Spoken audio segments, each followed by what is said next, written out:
Okay, thank you for the nice introduction, and thank you for hosting me today.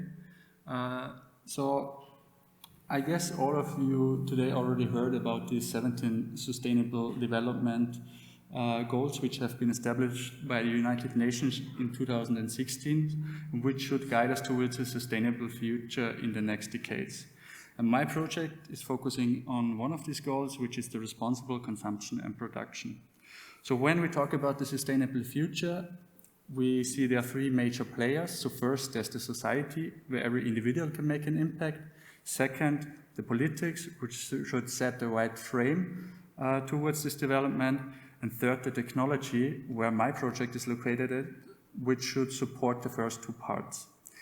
And when we now talk about sustainable production, we do not only need to take care that we produce things from renewable resources like wood or renewable energy sources like wind or solar energy, we also need to take care that they do not accumulate as waste. So in the best case, they're recycled or degraded and then sooner or later go back to nature. So one of the most prominent examples are plastics. Most of the plastics we're currently using are fossil-based, and there are estimations that since 1950, about 8.3 billion tons of plastics were produced, of which 60% ended up in the environment. And we tried to find an alternative, and we did this by the polylactic acid, or short PLA, which, for example, you can see in this plastic cap. It consists of multiple of these smaller units you can see on the left, which is lactic acid, you might know from yogurt or a muscle pain after a long run.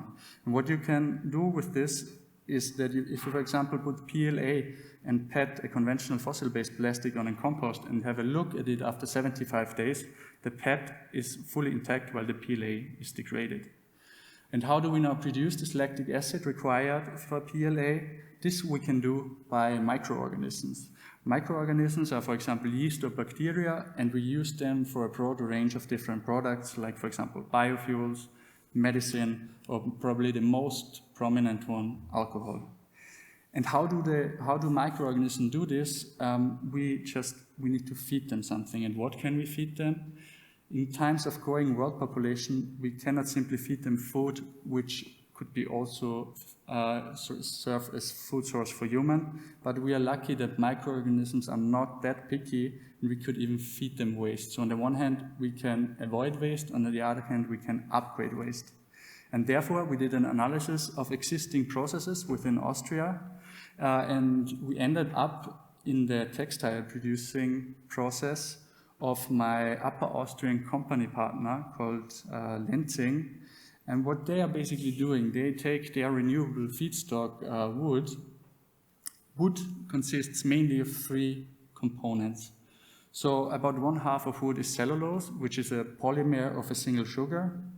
1/4 of wood is lignin, which is a quite complex structure of aromatic compounds. And the third part is hemicellulose, a mixture of different sugars. And until now, the cellulosic part of wood is converted towards cellulosic fibers, which is then further converted to textiles, while the lignin and the hemicellulose are assembled in the side stream, which is until now burned for the production of energy. And when we talk about efficient use of biomass, this is among the worst possible options. But as they are chemically seen really different, in the first step, we needed to separate them. So we ended up in this lignin fraction, this aromatic mixture, which then looks like this brownish powder, and this hemicellulose fraction, this mixture of sugars, which is then this brownish liquid. The lignin fraction can be directly used for the production, for example, of concrete, or as additive in fertilizers, or for the tanning of leather. And we wanted now to continue with this sugar mixture you can see in the bottom. But as you can also see, it's still quite brownish. This is due to remaining wood components which could not be removed yet. And so therefore, first we tried to find an organism which likes this substrate. And what do we mean by like? So on the one hand, the organism needs to convert all the available sugars, and on the other hand, we need that the organism is not inhibited by any of the remaining brownish components. And after several rounds of screening, we were quite lucky, and we identified a lactic acid bacterium termed Enterococcus Mundtii, which could fully convert all the available sugars in our syrup solely towards lactic acid, so without any byproducts. And if you now question how much bioplastic could we now produce with this approach, if we fully convert these hemicellulosic sugars derived per year from Lenzing solely towards lactic acid, we could replace about 1/3 of the current plastic waste in Austria. And for the ones among you which are a bit more visual type, PLA is also the main material for 3D printing. So, for example, if we fully convert the side stream, we could print each year 9 real-size towers of Pisa, and so you could have one for each state of Austria. With this process, we could show that we can use all the 3 major parts of wood. On the one hand, like cellulose towards textiles. The lignin can be, for example, used for the leather tanning. And the hemicellulose could be converted to this biodegradable alternative to conventional fossil-based plastics.